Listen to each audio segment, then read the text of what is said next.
lying there. Because she's my wife, so I see her every morning. So I know how she sleeps. She was just like lying on her side. So I thought she was sleeping because I wouldn't believe for once that Trudy was going to die. Yeah. So I spoke to her. I told her all the nice things. I told her, look, she needs to come home. I can't believe she can't be dead. I said all those things, hoping that she was going to listen. She was going to hear me. But she was sleeping, and I still didn't want to believe it. So I actually touched her body. It was very, very cold. That was unusual.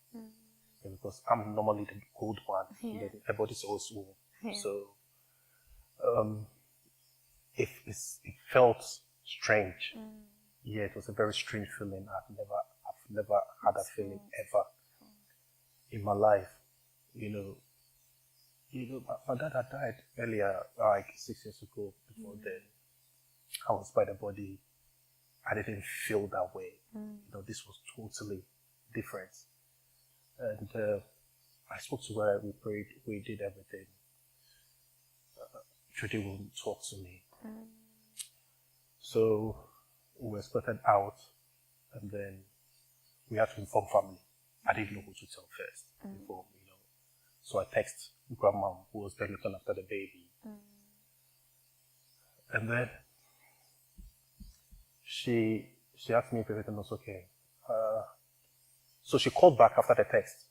Yeah, and she must have heard me crying. So she said, hey, I heard her say, hey, Anita, we need to go to the hospital. So she came to the hospital, and then when she came, we were all there, so she knew something was wrong. And then she started crying. Everyone started crying. Before half an hour, the hospital, we had about 150 people in the hospital. People had heard the news and they had come in there.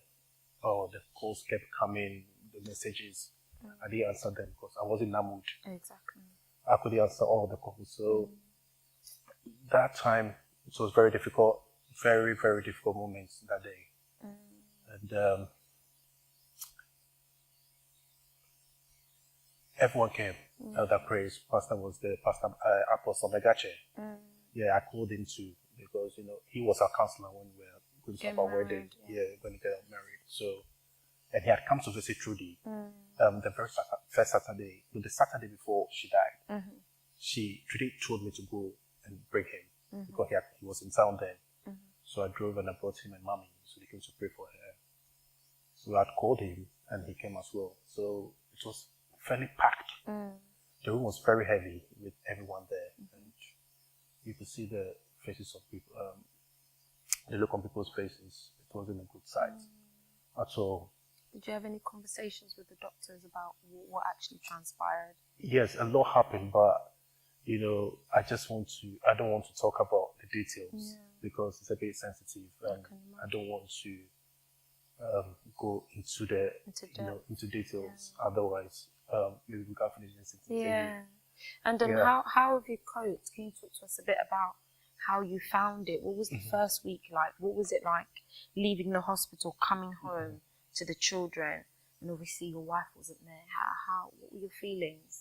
Obviously, I can't explain how I was feeling, seriously, because I don't know how. For some reason, I drove back from the hospital to home because at that point, I just believed, look, Trudy was going to wake up. I didn't want to believe Trudy would die. I didn't want to accept it. And to be honest, for 1 year on, I didn't accept it. I still don't accept it, that she had died, but she's not here. So sometimes the reality tells you that she's not here. So you can't just deal with it. So, I got home, and when I got home, everybody was there, friends, family. And then I was like, whoa, this is not a normal Monday evening for me to meet a lot of people in my house. I walked upstairs and I was just living like nothing had happened. Because to me, I still didn't want to believe it. So if I remember asking someone, why are you guys here? And they said, Humphrey, we know you're not okay. I said, no, I'm fine. Why are you guys here? And then, coming back, well, I saw the kids. They didn't know, obviously, what had happened.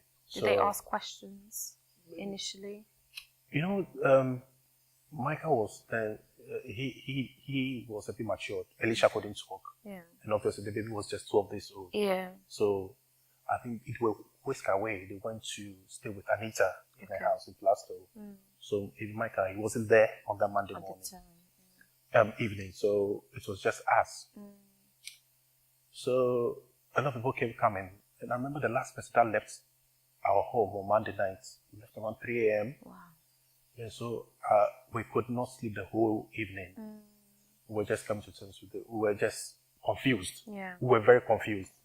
Yeah, because a part of us was like, no, she's going to wake up. She'll come back. Or Trudy can die. Trudy or no.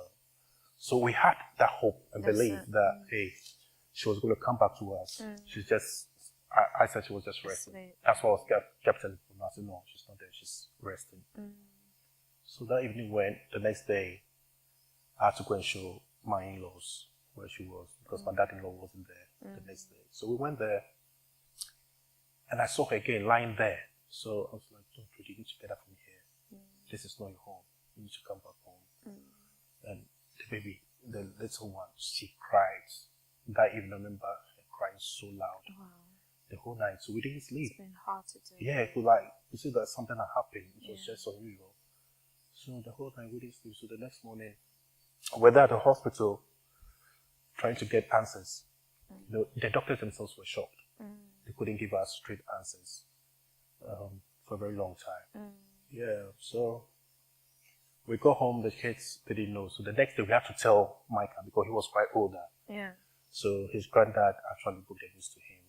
And then he didn't take it lightly. He cried. I remember seeing Micah crying. Wow. And then it was difficult for him as well. Yeah. What about the family? How the family supported and, what sort of people have you had around you? How's the church supported? Been a network for you to depend on during this difficult time? Well, I think my in-laws, they've been exceptionally awesome.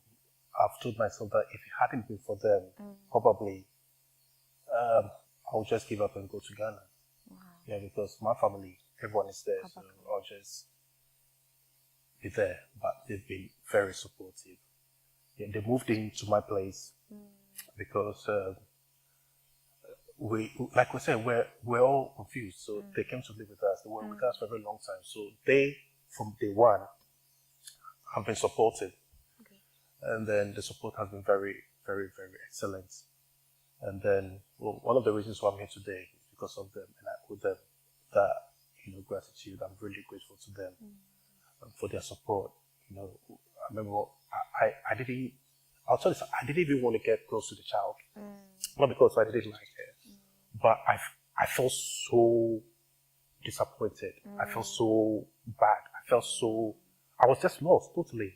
I couldn't get, so when I hear her crying, I'll just sit down as if I didn't care, And grandma will wake up, change her, give her, and this was a grieving mom, and Michelle, my sister-in-law, they will do all the help, and I was just there. I couldn't believe this had happened to me. I was in that state of, I was just confused, I asked myself so many questions. Yeah. I mean, think of anything else. Yeah. Anything came through my head. And I'm surprised. Maybe, I don't know how it's all gone through all this year. It's been a year now, isn't it? It has been a year, yeah. The church was instrumental. My pastor, he was with me every day. His wife, they've been very supportive. The presiding elder, the district secretary. And, I'm quite new to this church, so I didn't know a lot of people, but I had a lot of support. People were praying for me. Even that same day, Trudy died, I heard people came here to the church to pray. Yeah. I mean, they called them, they just came, put their bags and they prayed. Because nobody wanted to accept believe it. It was too difficult to accept. Yeah. So from day one, the church have been praying for me. And to me, I think that's what has helped me, sustained me up to date. So the church have been very supportive, friends, families. Yeah, because I don't really have my family here. Yeah, my mom is back there, my brothers, my siblings are there. So the church has been my support, my family. And then my in-laws have been, like I said earlier, they've been very, very, very supportive. What about your relationship with God? How do you think that this difficult time has impacted? Has it drawn you closer to God, or were there times where you've doubted God as a result of what's happened? I've never doubted God. Like I'll say to you, I didn't want to believe this one has happened.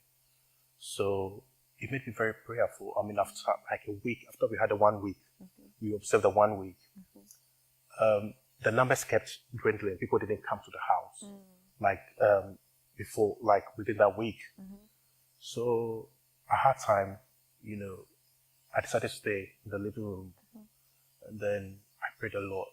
With that same time, that period before that time she died, till we buried her, I think it was that time of my whole life that I've really gone very close and personal with God. I didn't ask him why. I was just telling him to bring Trudy back. Yeah. Because Trudy was, she was everything. Trudy was my everything, you know. So to lose such a person, yeah, I didn't accept it. So the last day, she was actually buried. That's when I realized, oh, so this is true. Yeah, so in fact, it's been very difficult accepting it. Yeah. But would you say you've come to terms with it now that it's been a year since she passed away? Partially. Yeah, partially, because it was that time that she went. I mean, I didn't go to the cemetery. I was advised not to go there. Okay. But I saw videos. So I was just watching the videos, and it was that time I felt like, whoa, so this is really real. You know, so since then, like I said, there were a lot of encouraging messages, you know, and then one of them that came, that's November. He said, look, if you can't, God will allow this to happen to you if he feels you are not up for it. That's it. So that word, it came from one of our friends in the US. Yeah. So he actually said it in tree. So I remember all those words he said. And then I took that word very seriously, and I said to myself, okay, so maybe this is real. I just have to get myself to the fact that, hey, Trudy is not going to come back, at least to meet again in heaven. So yeah, now I'm trying to get used to it. I'm settling in. It's settling in now for me that, hey, is life sort of back to yeah. normal? What is it like with the kids at home? No, life cannot be normal now. No. I mean, would you say it can never be normal? I don't think so. Yeah, I can say that now because now I'm in the present. I don't know what the future will bring, but it hasn't been normal. Because if you knew Trudy, you know that she was everybody's girl. Everybody talked about her. She had this hat. Yeah. She had a golden hat. Yeah.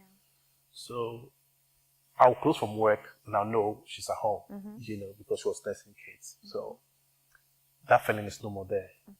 You know, you open the door and it's just an empty house. Oh, wow. And then you are bringing the kids in. Normally, I come home and meet the kids. Yeah, now I bring the kids in. So totally, life has changed. Life is not the same like it was 2 years ago, or even a year and 6-7 months ago. It's not like that. My whole life has changed. And like I said, it can't be the same like she was here. Yeah. Has it made you draw closer to the kids? Yeah, now I've gotten even closer to them, and I've learned a lot this a year and a half now. I love kids, but I think now I've become part of their lives. That's good. Yeah, and it makes it really, really interesting. You know, they remind me so much of their mom. Yeah. Especially Alicia. You know, her mom was very helpful by nature. And Alicia has picked that up. Those traits. Yeah, she's got that trait. So even when I'm changing the baby's nappy, she always stands there and watch what I'm doing. So as soon as I finish, she takes the nappy, daddy babe, and she takes it and put it in the babe. So they have been my joy since, and I thank God. At least I can see from day one that they've got their mom's traits in them, and I'm just hoping and praying that they become even a better person of what their mom was. Definitely. Yeah, so it's my prayer to God that really happened. So that will remind me of their mom all the time, even though I can't forget it. Yeah. Okay. So how did you tell the kids? How did you break the news to them eventually when they did come Well, like I said, Alicia she was just a year and a half. So she wouldn't understand it. Yeah. She still doesn't understand. I asked her, our conversation, because sometimes the phone rings. Yeah. And she picks and it's like, Mommy. And then, when I'm I'm in the kitchen and she picks the phone. She said, That is Mommy. I said, What did she say? And she said, No. So I asked her, I engaged her to know what I think she's thinking. Yeah. Because she was just 1.5 years. So I think she didn't really know. She doesn't know what's going on. Yeah. But she visited the mom in hospital. So she knows her mom was in hospital. So I asked her, and she told me, Mom is in hospital. Mom's not well. There. Yeah, mom's not well. But for Micah, like I said, my father-in-law had to tell him, because he was quite mature. He was 11 by then. Yeah, so we told him the next day. So he took the bullet. And he's a strong guy. He took it really well. And then we've been moving on since. But maybe in future, I'll tell the kids. Yeah. I mean, the younger ones, the whole story. And I'm going to go to direct you how to tell them. Wow. Yeah. Well, there's a saying that God gives his strongest or biggest battles to the strongest people. Yeah. So you're definitely very strong, Humphrey. Why? It's not easy at all. As young as you are, to have gone through that, with 3 children, it's a tough battle. One thing I'd like you to share with all our viewers and everybody who's watching us today is, what advice would you give for somebody who might be going through a similar situation? I mean, a lot of us complain about our lives and we haven't had half the struggle that you've had. What piece of advice, what have you learned through the process, or what piece of advice would you give them? Well, I always, like I tell my friends, since Trudy died, especially those who are married, and even those who are in all sorts of relationship. It's not just a marriage relationship or any form of relationship, interpersonal human relationship. That look, life is expensive. Relationship is expensive. Yeah. So when we meet as people, brother to sister, sister to brother, brother to a friend, all sorts of relationships, value it. Yeah. Like Dorcas, we're sitting here today. Tomorrow, I might not be here. Yeah. So amen.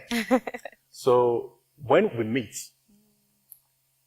instead of sharing so much negativity, we should be more positive. We should encourage each other. We should love each other. Yeah.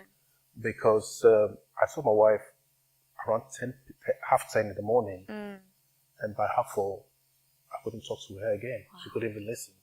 Wow. That's how short life is. So we value relationship. Value your marriage. Value your status in the society. You're a brother, you have a sister, you have a friend. Value relationships because we never know when that time will be due. But definitely that day will come. The truth is we don't know when. Exactly. So the fact that we don't know when, we should value every moment in life. So I keep telling, especially my friends who are married, one of my very good friends, he had an issue with his wife, and I was telling him that, look at me, what does he tell you? And then he was straight, like, look, I understand what you're trying to say. And I said, go back and work at this. Because you're seeing all these hurtful things. You are bitter. The next morning, she could be lying next to you. She's gone. Lifeless. What are you going to say? You'll be full of regrets. You ask yourself so many questions. You hate yourself. Or why won't you mend it now that you can talk and she can talk to you back? Say the positive things to her. Say the nice things you can say to her. Get your relationship on track and be a better husband. Be a better wife. So it's one of the reasons why I like to talk to young people, especially young couple. It's just unfortunate that lately so many things have happened with marriage relationship. I don't want to go into that. But I think we can develop our interpersonal relationship with people. Husband to wife, wife to husband, to in-laws, to friends. We should know that life is very expensive, very important. You should value it. And when you value something, you make it yours, you make it personal. You want to make it work. So that's a little bit of advice that what I've gone through, I don't pray anyone goes through it, but definitely one day those ones will come, and then make sure that when the other person is leaving, you are at peace with that person. There is no acrimony, and there's no bitterness. Otherwise, you have a lot of regrets. Yeah. Thank you very much, Humphrey. You're welcome. It's been a blessing to have you on IMFL today and to give us some insight and some detail into your journey after your wife had passed away. So guys, as we said, and as our brother has told us today, value the relationships that you have around you, value your marriage, value your spouse, and take care of each other, because life is short and you don't know when, you know, that time will come when the person will be no more. So don't forget to subscribe, comment, and share this video to as many people as you can, to share the story, to use it to encourage somebody else who might be going through a similar situation. And for those of you who may not have experienced it at this end of your life, know in the back of your head that there are people who have different stories and that they are coping. So whatever your issue is, God is going to be able to help you and give you the strength, like he gave our brother, to be able to cope. So God bless you so much. We've really enjoyed having you on the show. Thank you for sharing your story with us. We know how difficult it can be. And like you said, it never ends. The memory of your late wife will always be with you and with the children for as long as they're around. But we thank God for the strength that you